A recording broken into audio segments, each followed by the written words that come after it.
Welcome, Premier Trader University members. What I'd like to talk to you today about how to trade futures, understanding contracts, how to know the current contract, how to know when to switch contracts, and some of the basics on trading with TradeStation. So let's start off with you type in the continuous symbol for oil at CL. Okay, and obviously you change the symbol by right-clicking on the chart, selecting Format Symbol, and you'll get the pop-up there, which, again, at CL. That's the continuous contract. You can't trade the continuous contract. You must actually trade a specific month of oil. So it's called the front month. How do we find out what that is? Obviously, you can look it up right over here with Lookup. And so we can say Lookup, select the Futures tab, because you're looking up a future. You can either type in the description or you know the root, in this case, CL. Maybe you don't know the root. Maybe you're going to look up soybeans and you don't know what the symbol is. So let's type in soybeans. And it doesn't like it. We'll just type in soy because I forgot I didn't spell right. So let's type in soy. All right, you've got all kinds of soys. Okay, E-mini soybeans, E-minis. We want the real contract. So I tell you, it starts with S, but let's keep going down. Natural soybeans. Then we've got some more soybean meal. It's kind of a complicated one, but let's get down to where we see the S. There we go. Wow. Way down here, we find soybeans continuous contract for soy. So looking at this, I can see, hey, this is a month contract. This is a SH14. So that's the year 14. SH is the month. So again, you'll see the same kind of thing here on oil because we're trading the M contract as well. So, we're not trading the H contract. Let's just type that in. Let's switch over to soybeans for a second.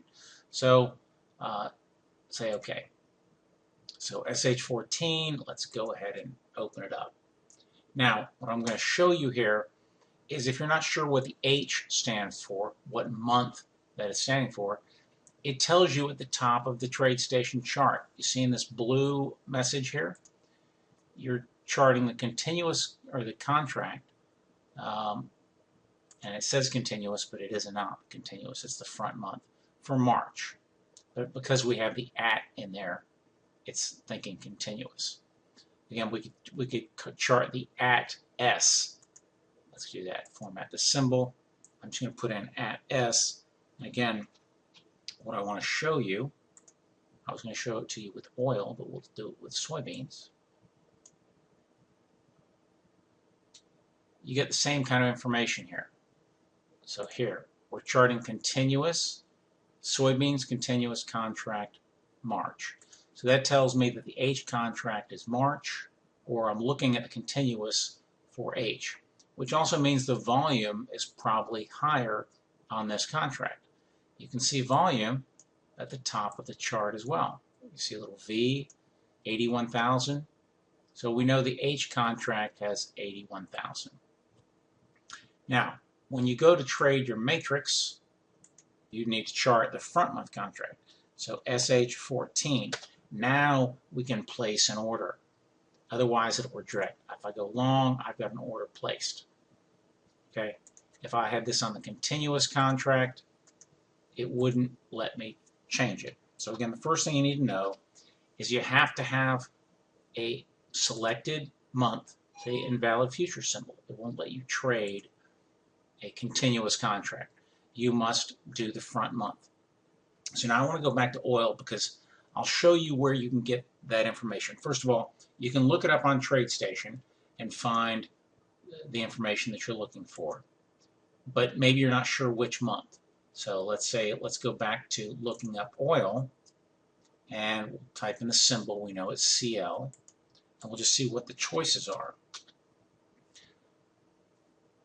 Oh, I didn't hit the Futures tab. Got to have the Futures tab.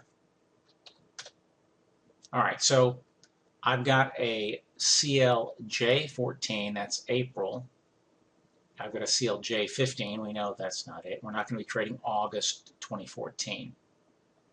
So I'm sure down here we'll, if you're looking kind of late, right now the J contract is getting higher volume, but it's not as high. So let's just check. Let's do two things. Let's check the continuous contract. Start out with continuous contract on oil, and then we'll compare that with the J. So let's go to continuous. Let's see what month the continuous is. And this may sound a little complex, but it isn't. Once you're trading, you know when to switch over. It's just if you're starting today for the first time, then you know. So let's see. At CL, they showed us the J contract. CLJ14. Okay, so here I've got the continuous contract on the left, just the at CL. That's where you should always start. You start there. Let's look at read the top. What does it say? The March contract, right? Now it didn't show us March, but we know that March it's the H contract, just because if you were trading earlier and we saw soybeans or H, you could always call TradeStation and say, hey, what is the March contract, the actual March contract? He'll tell you CLH14. So let's compare the volume. The volume is 120,000, and let's look over at this J contract. The volume is 66,000. So the volume is still on March. That's why the continuous is showing March. And oil changes around the middle of the month. So probably next week it's going to change. You definitely want to keep an eye on the volume in the morning before you start trading to see which one you're going to trade. So right now, no question, you should be trading the March contract because there's more volume.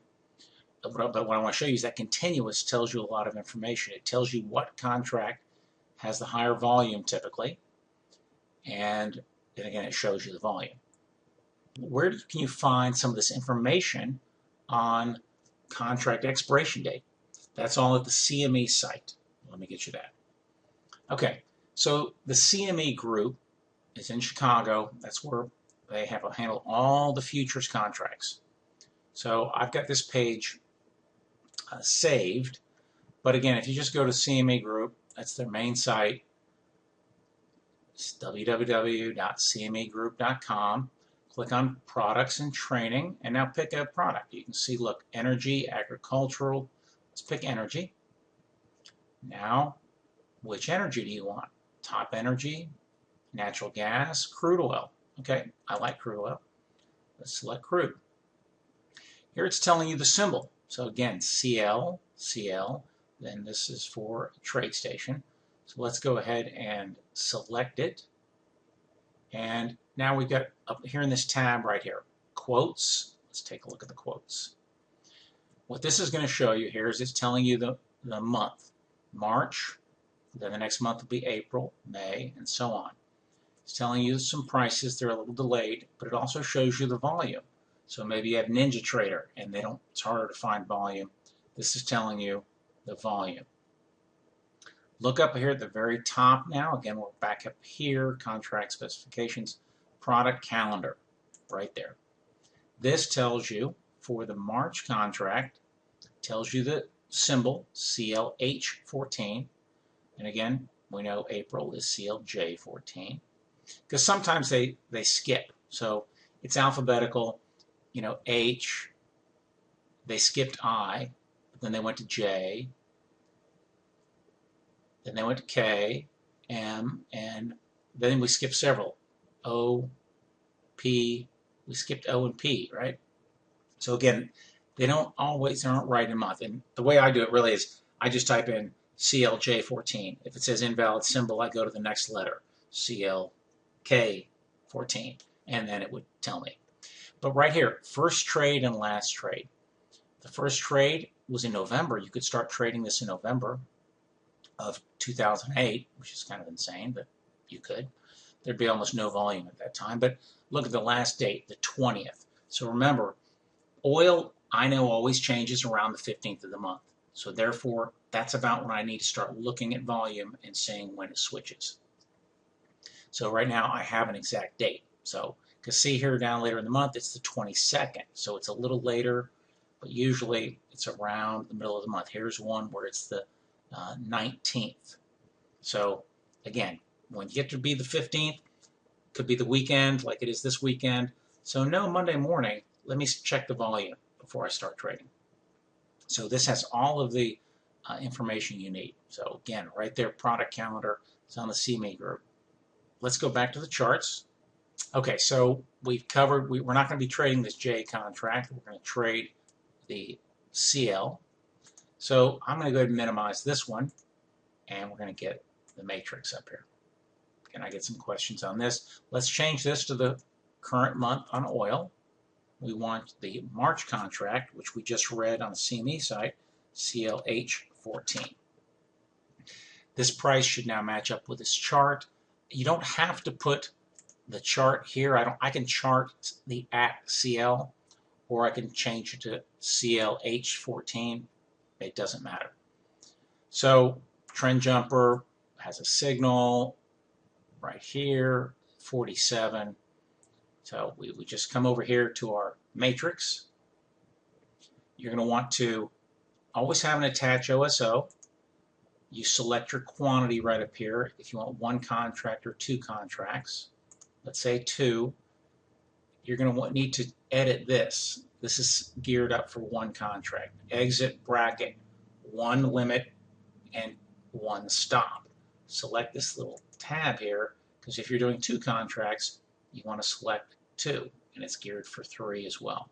So two limit orders and one stop. You could do a stop limit or stop. So I do a stop. So two limits, one stop. Your three dots right over here is where you configure where do you want your price action. I want my first target 15 cents away and my first stop 15 cents away. And I'm going to take my second target at 25 and make this one 15. So again, you can specify this in advance. I'm going to set this default for futures. Say OK. All right, let's go ahead and place this trend jumper order. We have a long here, which we can get in sync with at 42. Again, this is not we're past our normal trading time, but we're here long at 42. We can now adjust our stop right on down here to 35. And then again, obviously, we'll go to 34, one tick. And let's take a look at our targeting. Always check the first dot first, 42 to 48, very small. Push it on up. That's 8 ticks to the second dot, and which again is very small. The market is very, very dead at this point. And then you've got 10 ticks. So in this case, we're going for like both positions are going to be trailing positions. We don't use a fixed target at all. So we're just going to manage this trade up here. And again, that's just because it's so small. We only have 8 ticks to the first target. So again, we'll just trail this. But that's how you place the orders. All I do is I canceled my targets. So I have my stops in position. And I'm just going to trail this on up. Hopefully, it'll move in our favor. But this is just really to show you more about contracts, how to just place a trade, how to find the contracts, how to find the expiration dates. Hope you enjoy. Good trading. See you in the live trade room.